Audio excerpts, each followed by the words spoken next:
ये आपका फिर से स्वागत है। मैं Vivek Bindra, motivation speaker, leadership consultant और बिजनेस कोच। आज बात करूंगा एक महान व्यक्ति के विषय में। सन 1891 में रत्नागिरी नाम का स्थान, महाराष्ट्र की वो भूमि जहां जन्म हुआ किसका?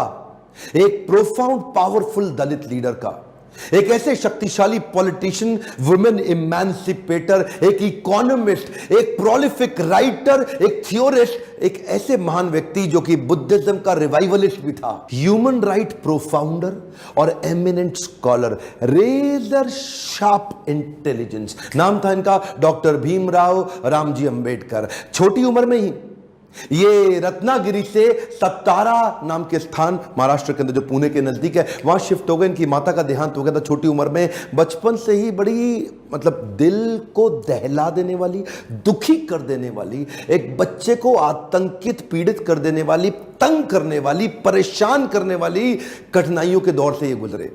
छोटे थे, पढ़ना चाहते थे, इनके अपने पिता से बहुत रिक्वेस्ट करते थे, लेकिन क्योंकि दलित समाज में, एक महार जात में इनका जन्म हुआ, तो कोई इनको पढ़ने की सुविधा नहीं थी।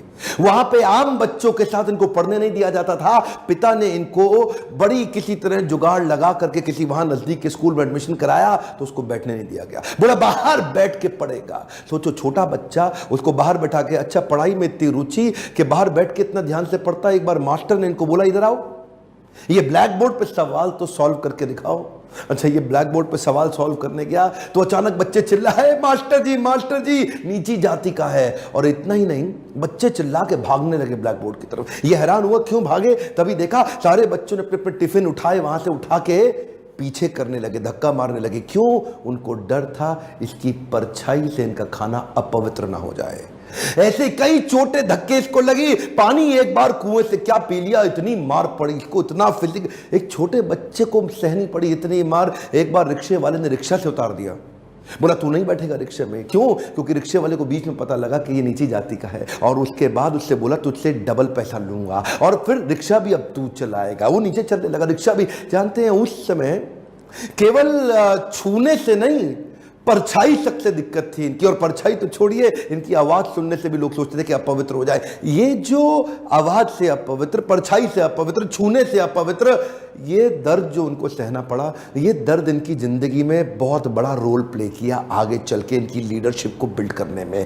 जानते हैं, संस्कृत नहीं पढ़ाई जा रही थी। बोलते संस्कृत तो ब्राह्मणों के पढ़ने के लिए, तेरे पढ़ने के लिए तो है नहीं, स्कूल से निकाल दिया जाता था। तो सायाजी महाराज गायकवाड़ नाम के एक राजा वहीं हुआ करते थे, जिन्होंने इसकी तकलीफ को समझा और वो इनकी तकलीफों को पहचानते थे। बहरहाल इनकी पढ़ने की इतनी इच्छा को देख के उन्होंने इसको स्पॉन्सर किया, स्कॉलरशिप दी, ताकि ये जाके वेस्ट में लंबी पढ़ाई कर सकें। देखिए, ध्यान दीजिए, बात आज की नहीं है, बात 110 साल पुरानी है। 1908, 1909, उस समय एक सबसे निचले पायदान से उठा हुआ महार जात का लड़का जाकर के इंटर करके आया इंग्लिश में मुंबई से। उसके बाद वही बीए करी, पॉलिटिकल साइंस और इकोनॉमिक्स में। रुका नहीं, तुम मुझको यहां नहीं पढ़ने दोगे, मैं जाऊंगा दुनिया की बेस्ट यूनिवर्सिटी में, रोक के तो दिखाओ। और वही स्कॉलरशिप लेकर के निकल गया न्यूयॉर्क, कोलंबिया यूनिवर्सिटी जाकर के उसने पहले तो एमए करी, पॉलिटिकल साइंस, इकोनॉमिक्स, हिस्ट्री और सोशियोलॉजी में। उसके बाद पीएचडी करने निकला। यहां नहीं रुका,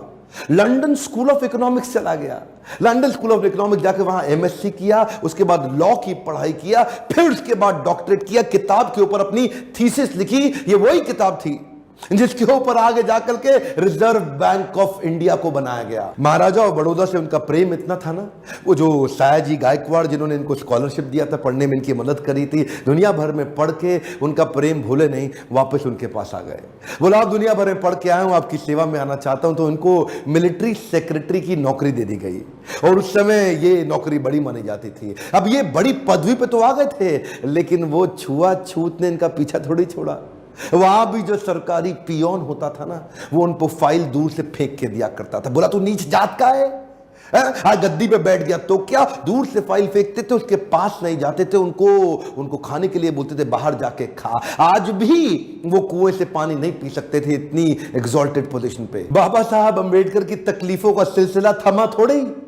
अभी तो रमाबाई जिनसे उनका विवाह हुआ था, उनके साथ उनकी 5 संतानें हुई, लेकिन 4 संतानें एक के बाद एक इलाज की सुविधा ठीक से ना मिल पाने के कारण उनके जीवन से चलती चली गई। 4 बच्चों का देहांत हुआ, 1 बच्चा बचा, लेकिन पत्नी भी आगे चल के लंबा साथ नहीं दे पाई, वो भी लंबी बीमारी के चलते उनका भी देहांत हो गया। बाबा साहब अंबेडकर, जो अब इस समय कोई भी आदमी टूट सकता था, जिसका अपना स्वाभिमान ही खत्म हो जाए, लेकिन ये क्या किए, ये साथ साथ अपने देश के लिए लड़ते रहे और घर की तकलीफों से अपने आप को रुकने नहीं दिया। सत्याग्रह पे निकल गए। 1927 के इस महान सत्याग्रह में ये जिद पे अड़ गए कि सब दलितों को कुएं से पानी पीने का अधिकार दिला के रहूंगा। सार्वजनिक स्थान है, किसी का प्राइवेट नहीं है, जो सरकारी स्थान है, वहां पे एक इंसान दूसरे के साथ पानी क्यों ना पी सके। देखिए गलत तो एक्चुअली हो रहा था। जो दलित औरतें थी ना, उनको साड़ी भी पहनने का, पांव को ढक के उठा के साड़ी पहननी पड़ती थी। इन्होंने पहली बार अधिकार दिलाया, पूरी नीचे तक आम औरतों की तरह पांव को ढक के साड़ी पहनने का अधिकार। उसके बाद बोले कम्युनल इलेक्टोरेट की मांग कर दी इन्होंने।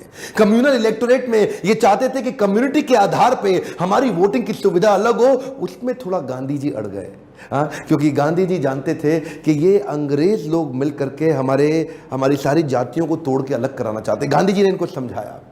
देखो क्या बोले अंबेडकर जी, मैं आपको रिजर्वेशन दिला दूंगा, मैं आपको बाकी सब मदद करूंगा, सब करूंगा, लेकिन अलग नहीं करते। अब जातियों के आधार पर अगर देश को अलग किया तो मुझे स्वतंत्रता नहीं मिल पाएगी, मैं अंग्रेजों से लड़ नहीं पाऊंगा, मेरे साथ खड़े होके मेरी ताकत बनो। वो जब अंबेडकर नहीं माने तो गांधी जी ने फिर उनको रिक्वेस्ट की और उसके बाद अनशन पे बैठ गए गांधी जी। बहरहाल अंबेडकर उस समय, उनके सामने बड़ी दुविधा आ गई।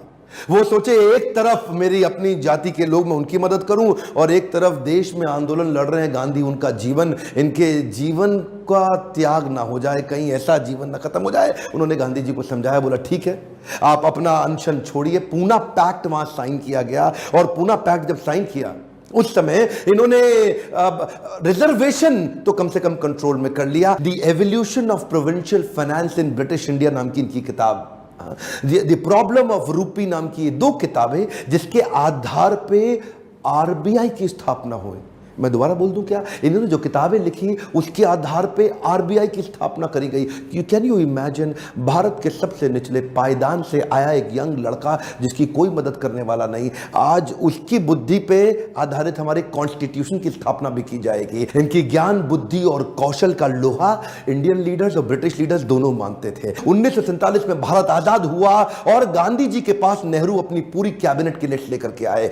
जब नेहरू, जो कि स्वतंत्र भारत के पहले प्रधानमंत्री होने वाले थे, पूरी कैबिनेट की लिस्ट लेके पहुंचे और बताया कि देखो इनको मैं तो तभी गांधी ने पूछा, इसके अंदर बाबा साहब अंबेडकर का नाम कहां है? और वहीं थोड़ी उनकी बहस हुई और गांधी ने बोला कि नेहरू ये तुम्हारी कैबिनेट नहीं है, ये आजाद भारत की कैबिनेट है। तभी उनको कानून मंत्री के रूप में लिया गया, और न केवल कानून मंत्री बल्कि तुरंत जो ड्राफ्टिंग कमेटी थी इंडियन कॉन्स्टिट्यूशन की, उसका चेयरमैन भी बना दिया गया। इनकी इंटेलिजेंस के आगे कोई कुछ बोल नहीं सकता था। जो इनसे सहमत थे, असहमत थे, दोनों जानते थे कि इस आदमी में बुद्धि बहुत है। बहरहाल मन तो है कि मैं घंटों तक इनके विषय में बात करूं, एक्चुअली मन भरता नहीं है इनके विषय में बात करते हुए। इतने बुद्धिमान व्यक्ति, आगे चल के इन्होंने हिंदू कोड बिल और महिलाओं के लिए बड़े कानूनों के अंदर कई बदलाव लाए। ये वो पॉलिटिकल लीडर नहीं थे जो सत्ता के लिए लड़ते थे, ये लड़ते थे उनके लिए कि देश में कमजोर हिस्से को उठाना देश के हर लीडर की जिम्मेदारी। एक हम मोर टाइम ध्यान दीजिए, चाहे वो महिलाएं हो, चाहे वो जाति धर्म के आधार पे हो, कमजोर हिस्से को आगे बढ़ाना, सपोर्ट करना, तभी देश आगे चलेगा। खुशहाली आएगी तो फायदा सबका होगा। कम ऑन ध्यान दीजिए, पूरे देश में खुशहाली आएगी तभी फायदा सबका होगा। इनकी भाषा में, इनके भाषण में, इनकी चर्चा में, इनके आचरण में, इनकी किताबों में और ड्राफ्टिंग कमेटी में चेयरमैन होते वक्त कॉन्स्टिट्यूशन को लिखने में सहनशीलता लगातार दिखती रही। अहिंसा परमो धर्म, बौद्ध धर्म को अपनाने लगे। आत्मवत् सर्वभूतेषु, भागवतम में बताया गया है कि बौद्ध धर्म में आत्मवत् सर्वभूतेषु, सभी जीवात्माओं को अपनी तरह देखना चाहिए। ये जो समान दृष्टि देने का उन्होंने प्रयास किया, ये उसके बाद ये बौद्ध धर्म को स्वीकार करने चले गए। आखिरी तक काम प्रेम से करते रहे, किसी से लड़ाई नहीं लड़ी। आपके लिए क्या मैसेज है इसमें? एक मैसेज लेके जाइए, एजुकेशन इज द टूल। पूरी जिंदगी में सबसे निचले कमजोर तबके को उन्होंने उस एजुकेशन के बल पे तो खड़ा किया। ये लगातार जो पढ़ते रहे लोग इनके सामने चुप, इनकी एजुकेशन के चलते तो हो जाते थे। कोलंबिया यूनिवर्सिटी आगे चल के इनको number 1 scholar in the world की उपाधि से नवाजा गया।